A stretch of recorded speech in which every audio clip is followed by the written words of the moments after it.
Шындықты айту керек, көптөгөн казактар мына мусулмандарды жек көрөт. Әсіресе мына кыз келинчектерди хижап кийген, ата жабындай көрөт.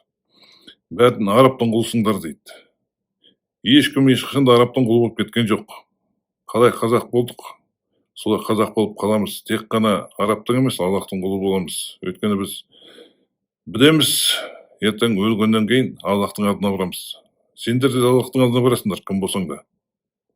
Аллахты керек қылмасаң да, Аллахтың жауабы болсаң да бәрібір Аллахтың алдына барып жауап бересің. Осыны ұмытпаңдар. Ал мына хижапқа келетін болсақ, хижап деген бұл жай ғана арабтың термині болып табылады. Кез келген киім арабша, басыңды денеңді жауып тұратын киімді хижап деп айтады. Біздің қазақтың апаларымыз кимешек киген. Сол кимешекте арабша айтсақ хижап болып табылады. Сондықтан да егер білмесеңдер, енді білетін болдыңдар, ауыздарыңа ие болдыңдар. Ертең о дүниеге барғанда жауап бересіңдер бәрін. Егер мұсылмандарды араб құл дейтін болсаңдар, онда сендер сасыған Қытайдың қара құлдарысыңдар сендер.